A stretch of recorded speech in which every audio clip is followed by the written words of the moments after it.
ஓம் சாந்தி. எல்லோரும் சந்தோஷமாக இருக்கிறீங்களா? திருக்குரான் 3வது அத்தியாயம் இம்ரான் குடும்பத்தினர் தலைப்பு. ஸோ அதில் 131வது வசனத்தில், இன்னும் நரக நெருப்பிற்கு பயந்து கொள்ளுங்கள், அது எத்தகையதென்றால் இரட்சகனுடைய இக்கட்டளைகளை நிராகரிப்பவருக்காக தயார்படுத்தப்பட்டுள்ளது அப்படின்னு சொல்லப்பட்டிருக்குது. இதில் முக்கியமான விஷயம் என்ன அப்படின்னா, நாம் ஆல்ரெடி நரகத்தில் தான் இருக்கிறோம். கருட புராணத்தில் கூட நரகத்தில் நெருப்பு இருக்கும், அதில் வாட்டி வதைப்பாங்க அப்படின்னு சொல்லப்பட்டது. அப்படியே எல்லா மதத்துலேயும் அது பரவிடுச்சு. மற்றபடி இங்கே யாரையும் நெருப்பில் வாட்டி வதைக்கலை. ஆனாலும் வெயில் அந்த அளவுக்கு வாட்டி வதைக்குது. மெக்காவிலே 1300 பேருக்கு மேலே இறந்ததை பார்க்கிறோம். நிறைய இடங்களில் சவுத் ஆஃப்ரிக்காலலாம் பார்த்திங்கன்னா சாப்பாட்டுக்கே வழி இல்லாமல் காட்டு விலங்குகளை அடித்து சாப்பிட்றாங்க. ஸோ இது நடக்குது. பட் ஆக்சுவலாக நெருப்பில் வாட்டி வதைக்கிறது இல்லை. அப்புறம் ஃபயர் ஆக்சிடெண்ட் அங்கங்கே நடக்குது, இதெல்லாம் நடக்குது. ஆனால் நரக நெருப்புன்றது நரகத்தை நெருப்போடு ஒப்பிடுறாங்க, அவ்வளோதான். இப்போ நரக நெருப்புக்கு அஞ்சி நடங்கள், பயந்து கொள்ளுங்கள் அப்படின்னு இருக்குது. இதில் 2 அர்த்தம் இருக்குது இந்த நெருப்பு அப்படிங்கிறது. இப்போ ராமாயணத்தில் சீதைக்கு அக்னி பரீட்சை வைப்பாங்க, நெருப்பில் நடக்கணும். எதுக்காக அப்படின்னா, சீதையை ராவணன் கடத்திட்டு போயிடுவான் இல்லையா? ஸோ அதுக்கப்புறம் ராமர் போய் மீட்டுட்டு வர்றார் சண்டை போட்டு. இப்போ சீதை கூடவே பல வருடம் இருந்திருக்கிறா சீதை. சரி, ராவணனோடவே சீதை இருந்திருக்கிறா. அப்போ அவள் உண்மையிலே பத்தினியாக இருந்திருப்பாளா? தூய்மையாக இருந்திருப்பாளா? ராவணன் விட்டு வச்சிருப்பானா? இப்படிங்கிற கேள்வி மக்கள் மனதில் எழும். எந்த பெண்ணையும் விட்டு வைக்காதவன் இவளை மட்டும் விட்டு வச்சுடுவானா அப்படிங்கிற எண்ணம் வரும் தானே. அப்போ இப்போ இவர் நாட்டுக்கு ராஜா, அயோத்தியாவுக்கு ராஜா. அப்போ அந்த அயோத்தி ராஜா அப்படின்னா, ராஜானாலே ஒரு விதத்தில் அவர்களுக்கு அடிமை மாதிரி தான் இல்லையா? அது ஒரு பொறுப்பு சுமை அது. அப்போ அவர்கள் மனதுக்கேற்ற மாதிரி நான் நடக்கணும். அவங்க அந்த தீர்ப்பெல்லாம் சொல்லுவாங்க வழக்கு வரும்பொழுது. அப்போ நாளைக்கு இதே மாதிரி வேறு ஒருத்தருக்கு நடக்கும்போது ராஜா என்ன தீர்ப்பு சொல்லுவார்? இவரே இந்த மாதிரி ஒரு பெண்ணை சேர்த்து கொண்டால் அப்படின்ற ஒரு கேள்வி வருது இல்லையா? ஸோ அதுக்காக தான் அவள் தூய்மையாக இருக்கிறா அப்படின்னு நிரூபிக்கட்டும் அப்படின்னு நெருப்பில் நடக்க சொல்கிறார். இது கதைப்படி. நம்ம ஏற்கனவே சொல்லிட்டோம், எந்த கதையும் நிஜத்தில் நடந்தது கிடையாது. அதுக்கு பின்னாடி ஆழமான ரகசியம் இருக்குது, அதையும் சொல்கிறோம். ஸோ அப்படி நடந்து வந்துடுறாங்க, அவ்வளோதான். இப்போ இதுக்கு பின்னாடி உள்ள ஆனால் அதுக்கப்புறமும் மக்கள் சந்தேகப்படுறாங்கன்னொடனே அவர் துரத்திடுறார். இப்போ இதோடைய உண்மையான அர்த்தம் என்ன அப்படின்னா, நரகத்தில் தான் நாம் இப்போ இருக்கிறோம். இது 5000 வருட காலச்சக்கரம். இதில் முதல் பாதி சொர்க்கம், அடுத்த பாதி நரகம், கடைசி 100 வருடம் கடவுளே இந்த பூமிக்கு வரார். அவரை தான் அல்லான்னு முஸ்லீம்களும், பரமபிதான் கிறிஸ்தவர்களும், சிவன் இந்துக்களும் சொல்கிறாங்க. கடவுள் ஒருத்தர் தான். அவர் கடைசி 100 வருடம் ஒரு வயோதிகர் உடலில் இந்த ஞானத்தை கொடுக்கிறார். சொர்க்கமாக நான் படைக்கும் பொழுது இந்த பூமியில் நெருப்பு கிடையாது. என்ன நெருப்பு? சமைக்கிறோமே அந்த நெருப்பு கிடையாது, அதெல்லாம் இருக்கும். காமம், கோபம், பற்று, பேராசை, அகங்காரம்ன்ற நெருப்பு இருக்காது. கோபத்தீ, காமத்தீ அப்படிங்கிறதெல்லாம் இப்போ கூட நம்ம பயன்படுத்துகிறோம் இல்லையா? ஸோ இதெல்லாம் நெருப்பு, ஒரு மனிதனுடைய புண்ணிய கணக்கை எரிக்கக்கூடிய நெருப்பு, சுற்றி இருக்கிறவர்களையும் சேர்த்து எரிக்கிற நெருப்பு இது காமம், கோபம் எல்லாம். ஸோ இந்த நெருப்பு அங்கே இருக்காது. அல்லது இதை சாத்தான் அப்படின்னு சொல்லலாம். சாத்தானுக்கே வேலை கிடையாது சொர்க்கத்தில் முதல் 2100 வருடம். அடுத்த 2100 வருடம் தான் காமம், கோபம், பற்று, பேராசை, அகங்காரம் வருது. மதங்கள் எல்லாம் நரகத்தில் தான் வருது. சொர்க்கத்துக்கும் மதங்களுக்கும் சம்மந்தம் கிடையாது. இது திரும்ப திரும்ப நடக்கும், இரவு பகல் மாதிரி. சொர்க்கம் நரகம், சொர்க்கம் நரகம். நரகம் வரும்போது மதங்கள் வரும். சொர்க்கத்தில் எந்த மதங்களும் இருக்காது. சொர்க்கத்தில் எப்படி காமம், கோபம், பற்று, பேராசை, அகங்காரம் இல்லாமல் இருக்க முடிஞ்சதுன்னா, ஆத்மான்ற உணர்வில் இருந்தாங்க. அதாவது உயிர், ஆத்மானா உயிர். அது புருவமத்தில் நட்சத்திரம் மாதிரி ஜொலிக்கினால்தான் இங்கே போட்டு வைக்கிற பழக்கம் இருக்குது. ஸோ அந்த ஆத்மா கண் வழியாக பார்க்குது, வாய் வழியாக பேசுது, உடல் மூலமாக காரியங்களை செய்யுது அப்படின்ற உணர்வு இயல்பாகவே இருக்கும் சொர்க்கத்தில். தன்னையும் ஒரு ஆத்மாவாக உணர்ந்து பிறரையும் ஆத்மாவாகவே பார்க்கறதுனால அங்கே காமம், கோபம், பற்று, பேராசை, அகங்காரம் எதுவுமே இருக்காது. ஆனால் நரகத்தில் வரும்பொழுது என்ன ஆகுது அப்படின்னா, ஆத்மான்றதை மறந்து உடம்புன்னு நினைக்க ஆரம்பிக்கிறாங்க. ஸோ அப்போ தான் காமம், கோபம், பற்று, பேராசை, அகங்காரம்லாம் கொஞ்சம் கொஞ்சமாக மனிதனுக்குள்ளே வந்து பாவம் செய்ய ஆரம்பிக்கிறோம். அந்த பாவத்திற்கு தண்டனை தான் இன்றைக்கி நாம் அனுபவிக்கிற ஏழ்மை, உடல் ஊனமாக பிறக்கிறது, பலவிதமான நோய்கள், இயற்கை சீற்றம், குடும்பத்துக்குள்ளேயே துரோகம், நாடுகளுக்கு இடையில் யுத்தம், கடன் பிரச்சனை, இன்னும் என்னென்ன துக்கத்தை எல்லாம் மனிதன் அனுபவிக்கிறோம். எல்லாத்துக்கும் காரணம் முதல்ல இந்த நெருப்பில் நாம் எரிகிறோம். என்ன நெருப்பு? காமம், கோபம், பற்று, பேராசை, அகங்காரம். இதில் எரிஞ்சு தீஞ்சு போயிடுறோம். எரிஞ்ச தீஞ்சு தானே போவாங்க. ஸோ இதோடைய நினைவு தான் சொர்க்கத்தில் வந்து எல்லாம் வெள்ளை வெளியேறுன்னு அழகாக இருப்பாங்க. ஸோ இப்போ அரபு நாட்டில் அழகாக இருக்கிறாங்க, நிறைய நாடுகளில் வெள்ளையாக இருக்கிறாங்க. ஸோ அழகாக இருக்கிறாங்களோ இல்லை, வெள்ளையாக இருக்கிறாங்க. சொர்க்கத்தில் அதை விட பயங்கர வெள்ளையாக இருப்பாங்க. அங்கே சொர்க்கமாக பாரத பூமி தான் இருக்கும். அதில் ஆண்ட முதல் ராஜாராணி தான் லக்ஷ்மி நாராயணன். அதனால தான் சொர்க்கவாசல் திறப்பு விழா பெருமாள் கோயிலில் கொண்டாடப்படுது. ஆனால் பெருமாள் எப்படி இருக்கிறாரு? கண்ணுங்கரேர்னு இருக்கிறார். தங்கமெல்லாம் போடுறாங்க மேலே, ஆனாலும் கலர் எப்படி காட்டப்படுது? வடநாட்டில் வந்து வெள்ளை பளிங்கில் கிருஷ்ணர் இருப்பார், கருப்பு பளிங்கிலும் இருப்பார். வெள்ளை வெள்ளையர்னு இருப்பார், கருப்பாகவும் இருப்பார். பேரே ஷாம் சுந்தர். ஷாம்னா ஹிந்தியில் கருப்புன்னு அர்த்தம், சுந்தர்னா அழகு, வெள்ளை. ஸோ அப்போ ஆனால் நம்ம எப்படி புரிஞ்சுக்கிட்டோம்? கருப்பு தான் அழகு அப்படி புரிஞ்சுக்கிட்டோம். ஆனால் உண்மை என்னென்னா, வெள்ளையாக இருந்த அதே கிருஷ்ணர் மறுஜென்மம் எடுத்து நரகத்தில் வரும்போது கருப்பாகிட்டார். கிருஷ்ணரே அப்படின்னா மற்றவர்கள் எல்லாருமே அப்படித்தான். ஸோ இந்த 5 விகார தீயில் எரிந்து, குறிப்பாக காமம்ன்ற தீயில் எரிஞ்சு நாம் அப்படி ஆயிடுறோம். இப்போ அந்த தீயிலிருந்து வெளியில் வர்றதுக்கு தான் இறைவன் இந்த ஞானத்தை கொடுக்கிறார்.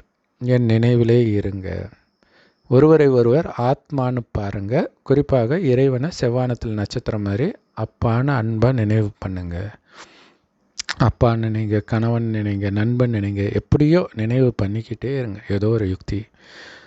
ஸோ அப்படி நினைக்க நினைக்க ஆத்மாக்குள்ளே அந்த சக்தி வரும். காமம், கோபம் இதில் இருந்தெல்லாம், வெளி உலக கவர்ச்சியில் இருந்தாலும் உங்களுடைய புத்தி விலகும்.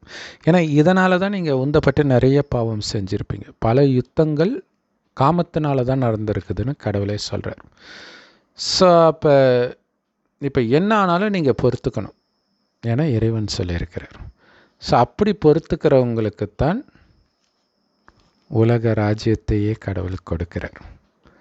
ஆனால் கடவுளுடைய இந்த ஞானத்தை நிராகரிக்கிறாங்க, ஒன்று கேட்கவே இல்லை, அல்லது கேட்டாலும் அதை ஃபாலோ பண்ணலை அப்படின்னா அவர்களுக்காக நரக நெருப்பு தயார் செய்யப்பட்டுள்ளது அப்படின்னு சொல்லப்பட்டிருக்கு. ஏற்கனவே இந்த விகார நெருப்பிலிருந்து அவங்க வெளியில் வரணும். வராததுனால என்ன, மீண்டும் மீண்டும் அந்த பாவம் செய்வாங்க. பாவம் பயங்கரமாக செய்யக்கூடிய உலகத்தில் பிறப்பாங்க. என்னது, இதே உலகம்தான் போக போக மோசமாக ஆகுது இல்லை? ஸோ ஒரு உடம்புக்குள்ளே 50-60 ஆத்மா பூர்வம். ஒரு ஆத்மா உட்காந்துக்கிட்டு பண்ணுற பாவமே தாங்க முடியல. 50-60 ஆத்மானா அதை எதாலையும் கண்டும் பிடிக்க முடியாது. கடைசி நேரத்தில் போலீஸ் ஸ்டேஷன் இருக்காது, கோர்ட் இருக்காது, ஹாஸ்பிட்டல் இருக்காது. அப்போ ஒத்துக்குவாங்க இது நரகம்னு. கொடூரமாக இருக்கும். சொந்த தங்கச்சியை கற்பழிப்போம், சொந்த அம்மாவை கற்பழிப்போம். ஏன் கற்பழிக்கிறான்னா உள்ளே இருக்கிறது வேறு ஆத்மா. அந்த ஆத்மாவுக்கு இது அம்மா கிடையாது, தங்கச்சி கிடையாது. ஸோ அதனால தான் காம மகாசத்ருன்றது. ஸோ அப்படி நீங்கள் தூய்மையாக இருக்கிறீங்க, இறைவன் நினைவுனா உங்களுக்குள்ளே எதுவுமே பிரவேசமாகாது. இல்லாட்டினா கடவுள் கொடுத்த ஞானம் சாத்தான் வந்து சொல்லிக் கொடுக்கும் உண்மைன்ட்டு. அதுக்கு முன்னாடி தப்பிச்சிக்கிறது தான் புத்திசாலித்தனம். ஸோ அதுதான் சொல்கிறார் கடவுளுடைய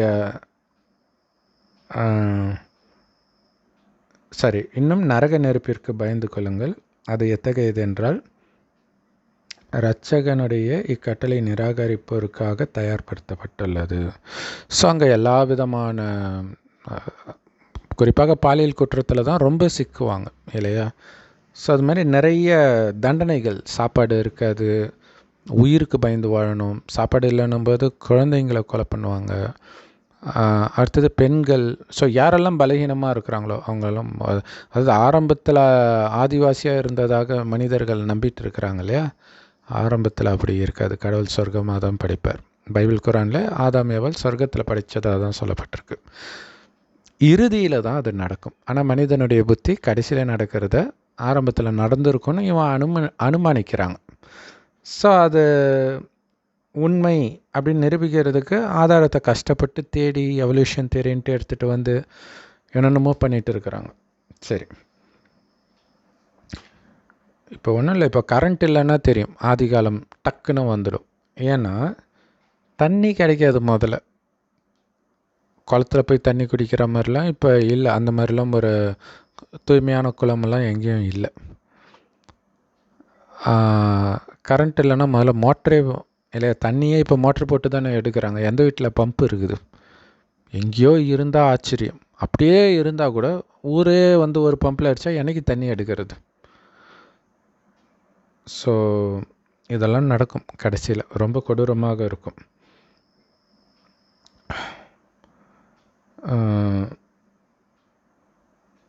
அடுத்தது 133.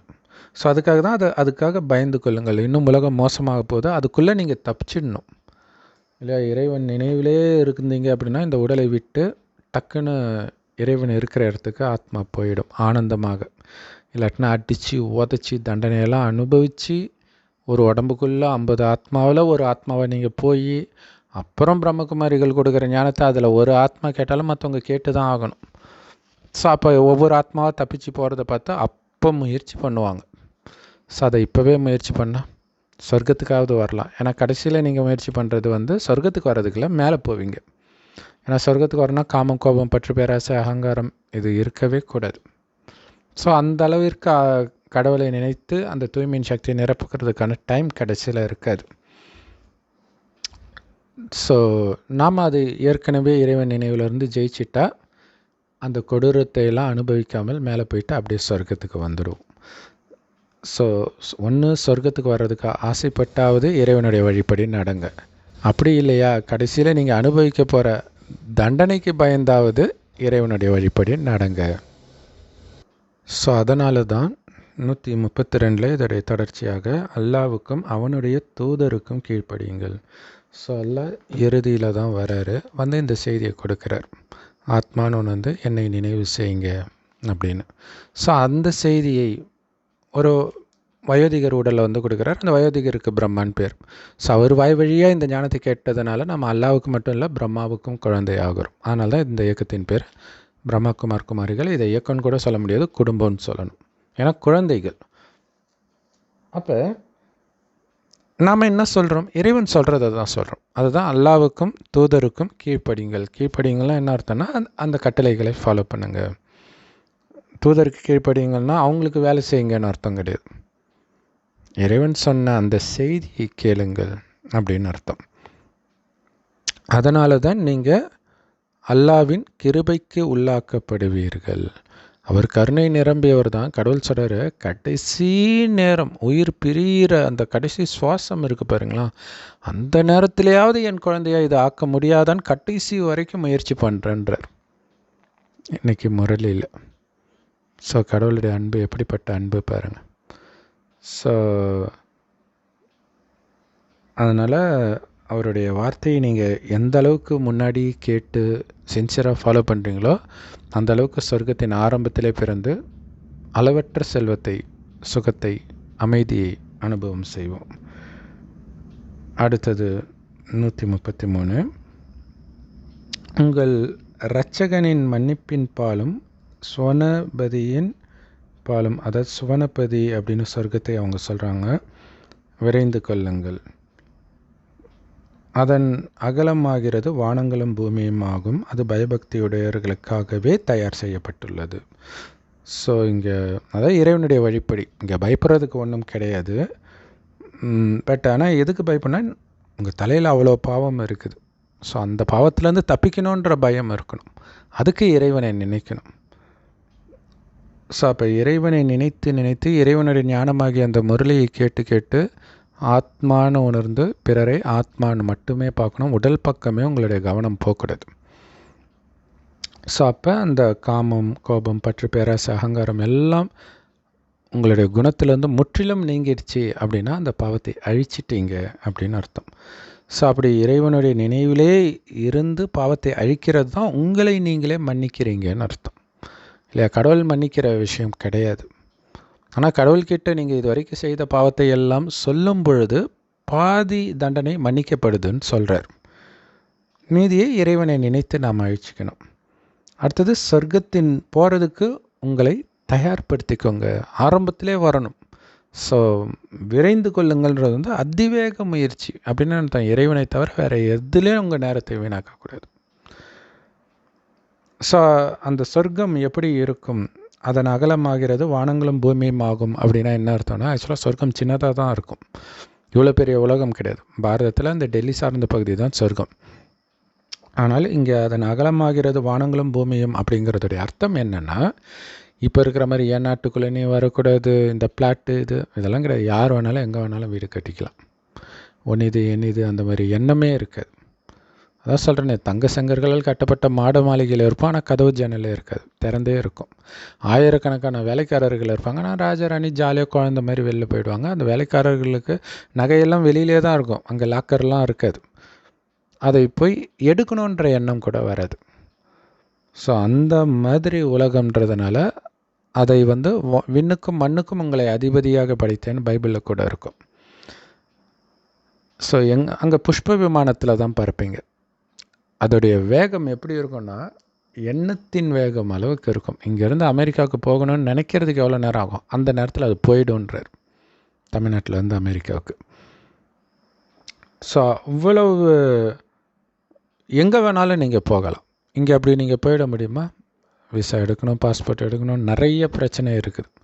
அதில் ரிஜெக்ட் ஆகும் நிறைய. அங்கே எதுவுமே கிடையாது. அங்கே போலீஸே கிடையாது சொர்க்கத்துலேயும் போலீஸ் இருக்காது, ஹாஸ்பிட்டல் இருக்காது, கோர்ட்டு இருக்காது. ஏன்னா அங்கே தப்பே பண்ண மாட்டாங்க, நோயே வராது. பாவம் செய்தால் தானே அதுக்கு தண்டனையாக நோய் வர்றதுக்கு. அங்கே யாரும் பாவம் செய்ய மாட்டாங்க.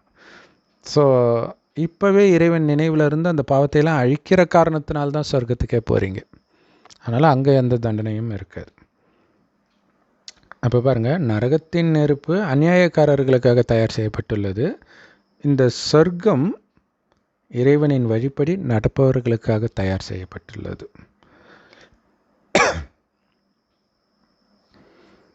அடுத்தது 134. சரி, அப்படி சொர்க்கத்துக்கு வரக்கூடியவர்கள் யார் அப்படின்னு பார்த்தீங்கன்னா, அவங்க பணக்காரராக இருந்தாலும் சரி, ஏழையாக இருந்தாலும் சரி, செலவு செஞ்சிட்ருப்பாங்க. முட்டாளா அப்போ? ஏழை என்ன செலவு பண்ணிகிட்ருப்பாங்க. ஸோ இங்கே செலவு அப்படிங்கிறது வந்து கொடுப்பது, மற்றவருக்கு கொடுப்பது, அதான செலவுன்றீங்களா? ஆனால் காசை இல்லை, இந்த ஞானத்தை.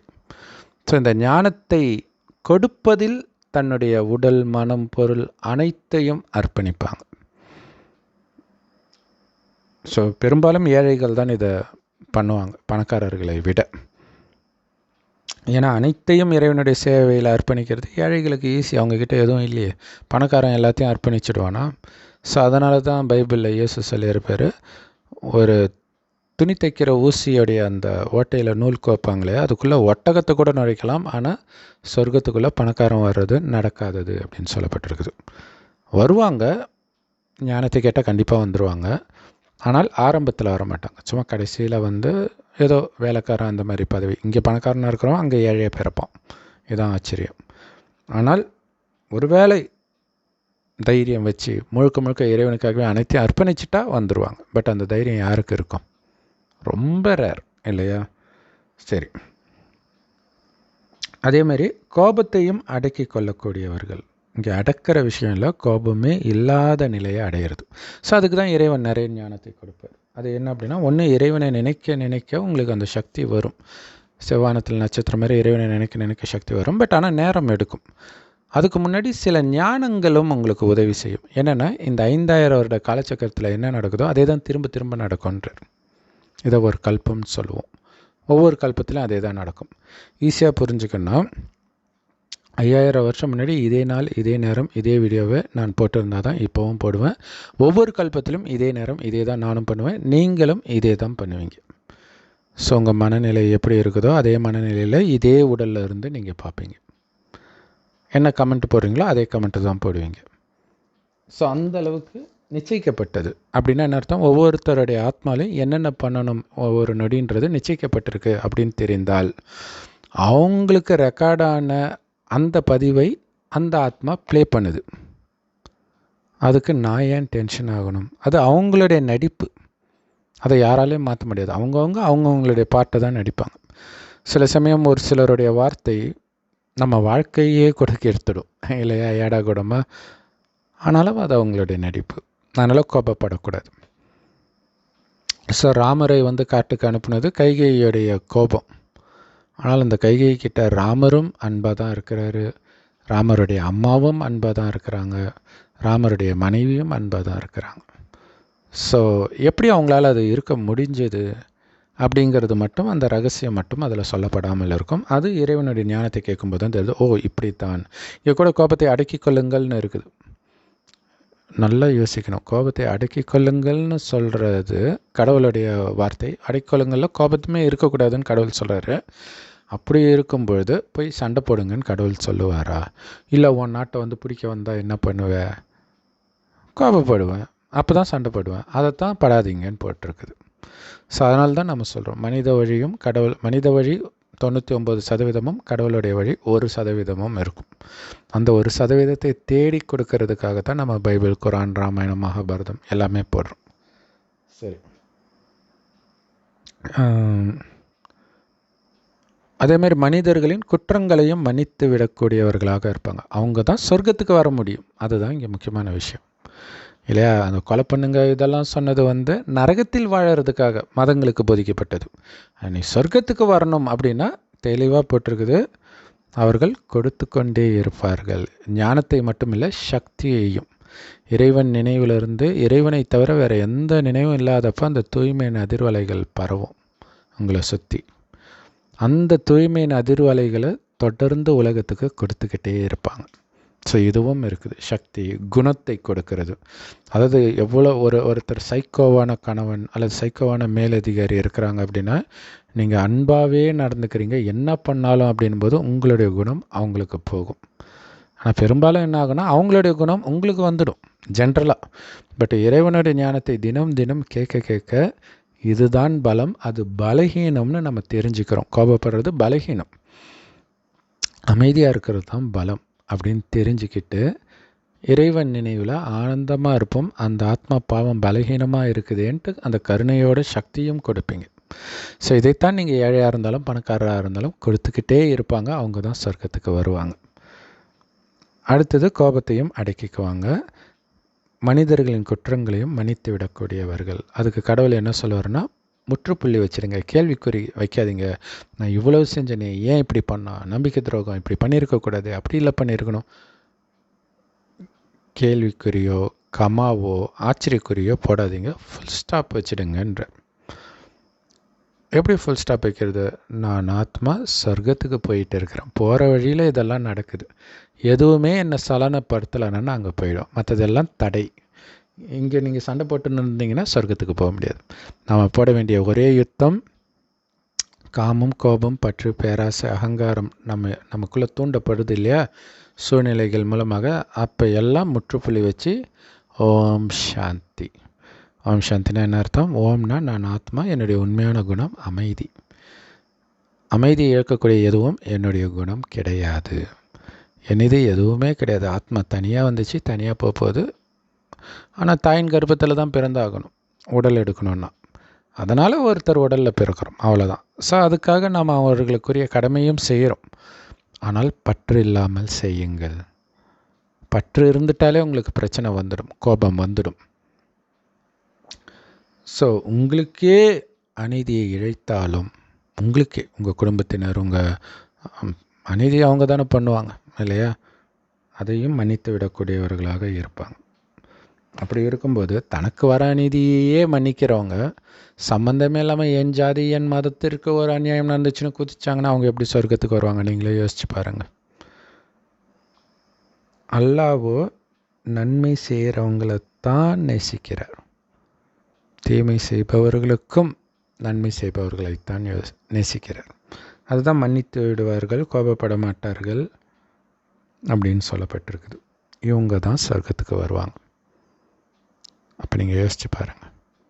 ஆரம்பத்துலேருந்து நாங்கள் இதைத்தானே சொல்லிகிட்டு இருக்கிறோம். ஒரு வீடியோலையும் தண்டிக்கிறது கடவுளுடைய வேலை கிடையாது, மன்னிக்கிறது தான் கடவுளுடைய வேலை, உங்களை நேர்வழிப்படுத்துறது தான் கடவுளுடைய வேலை, வழி கெடுக்கிறது கடவுளுடைய வேலை கிடையாது. அப்படி சொல்லப்பட்டிருந்தால் அது கடவுளுடைய ஞானம் கிடையாது, மனித வழி அப்படிங்கிறத புரிஞ்சுக்கோங்க அப்படின்னு சொல்கிறோம். சரி, 135. இன்னும் அவர்கள் சொர்க்கத்துக்கு வரக்கூடியவர்கள் எத்தகையார் என்றால், எந்த ஒரு மானக்கேடான காரியத்தையும் செய்ய மாட்டாங்க.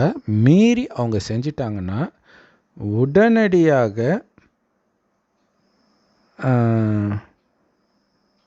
கடவுள்கிட்ட மன்னிப்பு கேட்பாங்க, அல்லாஹ்வை நினைவு கூறுவார்கள். ஸோ இங்கே என்ன அப்படின்னா, குறிப்பாக இங்கே காமமே பண்ணக்கூடாது. மானக்கேடான விஷயன்றது அதுதான் மெயினாக. காமம் இல்லைன்னா குழந்தை பிறக்குமா? அப்படி இப்படி சொர்க்கத்துக்கு நாம் போயிட்டுருக்கோம். சொர்க்கத்தில் காமம் இல்லாமல் தான் குழந்தை பிறக்கும். கணவனும் மனைவியும் நமக்கு வாரிசு வேணும்னு நினைக்கும் போது தான் குழந்தை பிறக்கும். உலகம் அழிய போகுது. இந்த நேரம் யாருக்கு குழந்தை பெற்றுக்கிறீங்க? குழந்தை பெற்றுக்கிட்டிங்கன்னா நீங்கள் தான் கஷ்டப்படுவீங்க. அதான் கர்ப்பிணி பெண்களுக்கு ஐயோ, பாலூட்டும் தாய்மார்களுக்கு ஐயோ கடைசி நேரத்தில்னு இயேசு கிறிஸ்துவும் சொல்லியிருப்பார். அது இப்போ தான் நடந்துட்டு இருக்குது. இப்போ இவங்க உடலால் காமத்தில் ஈடுபடாட்டினாலும் புத்தியினால் மனம் சலனம் அடைகிறது, அதுவே பாவம்தான். ஸோ அப்படி எண்ணம் வந்தால் கூட உடனே கடவுளை நினைப்பார்கள். பாவ மன்னிப்பு கேட்கல, நினைப்பார்கள். ஏன்னா ஆத்மா பலம் இழக்கும் பொழுது தான் பலகீனமான எண்ணங்கள் வரும். காமம், கோபம் எல்லாமே. இப்போ இறைவனை நினைக்க நினைக்க ஆத்மாவுக்கு பலம் ஏறும். ஸோ அப்போ தானாகவே அந்த பலகீனமான எண்ணம் அவர்களை விட்டு போயிடும். ஸோ எண்ணத்தளவில் வந்தாலும் சரி, வார்த்தையில் வந்தாலும் சரி, செயலில் வந்தாலும் சரி, எண்ணத்தில் இருக்கும்போதே நம்ம அதை மாற்றிடணும். அதுதான் முக்கியமான விஷயம். ஸோ அது ரொம்ப ரொம்ப தெளிவாக கொடுக்கப்பட்டிருக்கு. இன்னும் அவனிடமே தங்களுடைய பாவங்களுக்காக மன்னிப்பு தேடுவார்கள், அல்லாவும் மன்னித்து விடுவான், அல்லாவை தவிர குற்றங்களை மன்னிப்பவனும் யார் அப்படின்ட்டு இருக்குது. ஸோ அல்லாவிடத்தில் மன்னிப்பு தேடுவார்கள் அப்படிங்கிறது இங்கே மன்னிப்புன்றது கடவுள் சொல்கிறது என்னென்னா, உங்களுடைய குணத்தை மாற்றிக்கிறது தான். இல்லை, ஒரு தடவை செய்த தப்பை மீண்டும் பண்ணாதீங்கன்றார். ஸோ அந்த இறைவனுடைய நேரடி ஞானமாகிய முரளி எல்லா பிரம்மகுமாரிகள் ராஜயோக தியான நிலையத்திலும் முற்றிலும் இலவசமாக கிடைக்குது. யூடியூப் வெப்சைட்ஸ்லாம் இருக்குது. அதோடைய லிங்க் இந்த வீடியோக்கு டிஸ்கிரிப்ஷனில் கொடுக்குறோம். அவசியம் பார்த்து பயன்பெறுங்கள். அதை தினம் தினம் கேட்க கேட்க இறைவனையும் நினைக்க நினைக்க, குறிப்பாக ஆத்ம சகோதரனை மட்டும் பார்க்கணும், உடலே பார்க்கக்கூடாது. அந்த நிலை வரும்போது தானாகவே காமம், கோபம், பற்று, பேராசை, அகங்காரத்துலேருந்து புத்தி விலக ஆரம்பிக்கும். ஆத்மாவுடைய உண்மையான குணமான ஆனந்தத்தை அனுபவம் செய்வீங்க. இதன் மூலம் உங்களுடைய பாவத்தை நீங்களே அழிக்கிறீங்கன்னு அர்த்தம். ஸோ இதுதானே தவிர இங்கே மன்னிக்கிற விஷயம் கிடையாது அப்படின்னு கடவுள் சொல்கிறார். பக்தி மார்க்கத்தில் தான் மன்னிப்பு கேட்குறது இதெல்லாம். இங்கே அதெல்லாம் கிடையாது. ஏன்னா இங்கே எல்லாத்தையும் சாவி உங்கள் கையில் கொடுத்துட்டார். சொர்க்கத்தின் சாவி தூய்மை தான் அந்த சாவி. தூய்மையின் மூலமாக சொர்க்க வாசலை திறந்துக்க வேண்டியது தான். இப்போ தூய்மையாகனா மனதில் யாரை பற்றியும் எந்த விதமான நெகட்டிவ் எண்ணமோ வெறுப்பு எண்ணமோ இருக்கவே கூடாது. எல்லாம் சுபபாவனை. நல்லா இருக்கணும், தூய்மையாகணும், சொர்க்கத்துக்கு வரணும், எல்லாருமே என் சகோதரர்கள் தான், எவ்வளோ மோசமானவர்களாக இருந்தாலும் கண்டிப்பாக மாறிடுவாங்க அப்படின்ற அசைக்க முடியாத நிச்சய புத்தி இருக்கணும். ஸோ இந்த மாதிரி எண்ணங்கள் மட்டுமே இருக்கணும். ஸோ அப்படி அதை மீறி அவர்களுக்கு வேறு ஒரு எண்ணம் வருதுன்னா, ஏன்னா இந்த ஞானம் எடுக்கிறதுக்கு முன்னாடி நம்ம கலியுகத்தில் தான் இருந்திருக்கிறோம், சாத்தான் வழிபடி தான் நடந்திருக்கிறோம். ஏன்னா இது சாத்தானுடைய ராஜ்யம்தான். ஸோ அதிலிருந்து நாம் இப்போ விடுபட்டு இறைவன் கையை பிடிக்கிறோம். அதை மீறி அந்த சாத்தானுடைய காரியம் அவங்களுடைய எண்ணத்திலையோ வார்த்தையிலையோ வந்துடுச்சு அப்படின்னா, டக்குன்னு இறைவன்கிட்ட சொல்லிவிட்டு இறைவன் நினைவிலிருந்து நான் இனி பண்ண மாட்டேன்னு உறுதியாக இருந்து அதிலிருந்து வெளியேறிடுவாங்களே தவிர மீண்டும் மீண்டும் பாவம் செய்ய மாட்டாங்க. அவங்க தான் சொர்க்கத்திற்கு வருவார்கள். அவர்களுக்கான கூலி தான் அவர்களுடைய இரட்சகனிடமிருந்து, அதாவது கடவுள்கிட்ட இருந்து மன்னிப்பு மற்றும் சுவனபதிகளாகும் சொர்க்கம் கிடைக்கிது. இவற்றின் கீழ் ஆறுகள் ஓடிக்கொண்டிருக்கும். ஆக்சுவலாக சொர்க்கம் யமுனை நதி கரையில் தான் இருக்கும். அவர்கள் அவற்றில் நிரந்தரமாக தங்கியிருப்பவர்கள். இத்தகு காரியங்கள் செய்தோரின் கூலி அதுதான் மிக மிக நல்ல கூலி அப்படின்னு சொல்லப்பட்டிருக்குது. அது 136. 137 திட்டமாக உங்களுக்கு முன்னரும் பல வழிமுறைகள் சென்றிருக்கின்றன. ஆகவே நீங்கள் பூமியில் சுற்றி திரிந்து பொய்யாக்கியோரின் முடிவு எப்படி இருந்தது என்பதை பாருங்கள். ஸோ உலகம் ஃபுல்லாக சாத்தானுடைய வழி தான் ஃபாலோ பண்ணிகிட்டு இருக்கிறாங்க. ஸோ திரும்புகிற பக்கமெல்லாம் பார்க்கலாம், வீட்டுக்கு வீடு புலம்பல், நோய், நம்பிக்கை துரோகம், கள்ளக்காதல், இது தான் இருக்குது. ஏன்? சாத்தானுடைய வழியை ஃபாலோ பண்ணதுனால. சாத்தானுடைய வழினா எல்லா மதங்களுடைய வழி, மனித வழி, நாஸ்திகம், எல்லா சித்தாந்தமும் அதில் அடக்கம். கடவுளுடைய வழி ஒன்றே ஒன்று தான், அது கடவுளை நேரடியாக வந்து கொடுக்கும்பொழுது தான் நமக்கு கிடைக்குது. ஸோ அதான், இதுக்கு முன்னாடி இருந்த வழியெல்லாம் ஃபாலோ பண்ணவங்களுடைய நிலைமையை போய் பாருங்கள். அவங்களுடைய முடிவு என்ன ஆகி இருக்குது. நம்ம நிலைமையை பார்த்தா தெரியுமே இல்லையா? சொர்க்கத்தில் அதிபதியாக இருந்த நிலை எப்படி இருந்திருப்போம். அளவற்ற செல்வம், தங்க செங்கற்களால் கட்டப்பட்ட மாட மாளிகையில் இருந்த நாம் இன்றைக்கி கொரோனா வந்தப்போ பார்த்திங்கன்னா அப்போவே பாதிப்பு தெரிஞ்சுது இல்லையா? அன்றாட கூலி வேலை செய்தவர்கள் அவர்களாம் எவ்வளோ பெரிய, அதுதான் சாத்தானுடையது. அப்படியே சம்பாதிச்சுமா, ஊரை சுற்றணுமா, தண்ணி அடிச்சுமா, இப்படியே போனாங்க. டக்குன்னு அடுத்த நாள் வேலையே இல்லைன்னும் போது முடிஞ்சு போச்சு அவங்க நிலைமை. அப்படி மாத சம்பளம் வாங்குறவங்களுக்கும் ஒரு மாதம் சம்பளம் இல்லைன்னு முடிஞ்சு போச்சு. ஸோ நரகத்தை பார்த்தாங்க. மனித வழிப்படி நடந்ததுனால கிடைத்த தண்டனை அது. ஸோ அதனால் சாத்தானுடைய வழியை பிடிக்கிறீங்களா, கடவுளுடைய வழியை பிடிக்கிறீங்களா? உங்கள் கையில் தான் இருக்குது. ஸோ கடவுள் கொடுக்குற வழி உண்மையான விளக்கமாக இருக்கும்.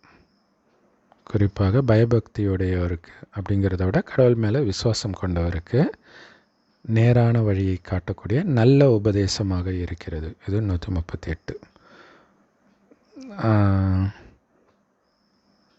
139 விசுவாசம் கொண்டவரே நீங்கள் தைரியத்தை இழந்துவிட வேண்டாம். ஏன்னா ஒட்டுமொத்த உலகமும் வேறு பக்கம் போயிட்டு இருக்குது. பணம், பதவி, புகழ், மயக்கம் இப்படி இருக்குது. ஆனால் நம்ம தனியாக இருக்கிறோமே அப்படின்னு பயப்பட வேண்டாம். ஏன்னா இது ரொம்ப ரொம்ப ரொம்ப சின்ன கூட்டம் தான் சொர்க்கத்தில் போகும், சொற்பமானவர்களே. அதனால் தைரியத்தை இழக்காதீங்க. ஏன்னா தைரியம் வேணும் தூய்மையாக இருக்கிறதுக்கு, சாதாரண விஷயம் கிடையாது இல்லையா? எதை வேண்டுமானாலும் இழப்பேன், ஆனால் அமைதியை இழக்க மாட்டேன். ஆனால் மனிதர்கள் அமைதியை இழந்து சொத்தை பிடிக்கணும், இதை பிடிக்கணும், அதை பிடிக்கணுன்ட்டு இருக்கிறாங்க. அப்போ இறைவன் வழிபடி நடக்கிறதுக்கு பயங்கர தைரியம் வேணும். கவலையே பட வேண்டாம், எனக்கு கூட கடவுள் இருக்கிறார். ஸோ கடவுள் மேலே அசைக்க முடியாத நிச்சய புத்தி இருந்தால் நீங்கள் தான் மிக மிக உயர்ந்தவர்கள். ஆனால் நிறைய பேர் இறைவனுடைய ஞானத்தை கேட்டுட்டு விட்டுட்டு போயிடுவாங்க. ஐயோ இது ரொம்ப கஷ்டமாக இருக்குதே அப்படின்ட்டு. ஸோ இந்த விஷயங்கள் தான் 139 வரைக்கும் இருக்குது. மீதியை நம்ம அடுத்த வீடியோவில் பார்க்கலாம். ஓம் சாந்தி. தேங்க்ஸ் ஃபார் வாட்சிங். ஸோ நிறைய பேர் வந்து இது எதன் ஆதாரத்தில் நீங்கள் இதுக்கு விளக்கம் கொடுக்குறீங்க அப்படின்னு சொல்கிறாங்க. நம்ம ஏற்கனவே சொல்லியிருக்கிறோம், அல்லாஹ் நேரடியாக இந்த ஞானத்தை ஒரு வயோதிகர் உடல் மூலமாக கொடுக்கிறார். அவருக்கு பிரம்மான் பேர் வைக்கிறார். அவர் வாய் வழியாக இந்த ஞானத்தை கேட்பவர்கள் கடவுளுக்கு மட்டுமில்லை, பிரம்மா மூலமாக கடவுளுக்கு குழந்தை பிறந்ததுனால பிரம்மா குமார் குமாரிகள். இந்த பிரம்மா தான் அங்கே நாராயணனாக பிறக்கிறார். ஸோ கடவுளுடைய பேர் சிவன், அவரை தான் அல்லாஹ் பரமபிதான்னு சொல்கிறோம். ஸோ சிவன் பிரம்மா உடலில் வந்து இந்த ஞானத்தை கொடுக்கிறார். அதை கேட்டு அவருடைய குழந்தை ஆகிறோம். ஸோ தத்தெடுக்கிறார் நம்மளை. ஆனால் இந்த பிரம்மா தான் சொர்க்கத்தில் நாராயணன் ஆகிறார். அதுதான் பக்தியில் நாராயணனுக்கும் சிவனுக்கும் ஐயப்பன் பிறந்ததாக காட்டிட்டாங்க. ஆனால் அது சத்தியுகத்தில் தான் நாராயணன் இருப்பார், இங்கே அவர் பிரம்மாவாக இருக்கிறார். ஸோ பிரம்மாவுக்கும் சிவனுக்கும் நாம் பிறக்கிறோம். ஆனால் இது உடல் சம்பந்தப்பட்ட விஷயம் கிடையாது.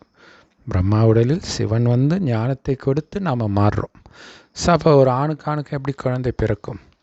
அப்போ நம்ம யோசிக்கணும் இல்லையா?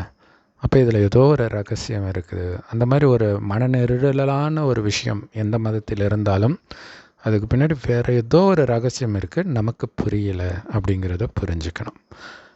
ஸோ இது எதன் ஆதாரத்தில் வருதுன்னா, இறைவன் பிரம்மகுமாரிகள் மூலமாக நேரடியாக இப்போ கொடுக்குற ஞானத்தின் ஆதாரத்தில் நாம் விளக்கம் சொல்கிறோம். ஸோ இது வேறு எங்கேயுமே உங்களுக்கு கிடைக்காது. கடவுளை பற்றிய அறிமுகம் எந்த மதத்திலும் கிடையாது. சொர்க்கமாக இதே பூமி தான் இருந்தது. அதனால்தான் உலக அழிவுக்கு பிறகுதான் பிறரை எழுப்புறதாக காட்டப்பட்டிருக்கு. சொர்க்கம் வேறு ஏதோ ஒரு இடமா இருந்தால் இறந்தவங்கெல்லாம் அப்படியே போயிட வேண்டியதானே, எதுக்கு கடைசி வரைக்கும் வெயிட் பண்ணணும்? யோசிச்சு பாருங்கள். ஓம் சாந்தி. தேங்க்ஸ் ஃபார் வாட்சிங்.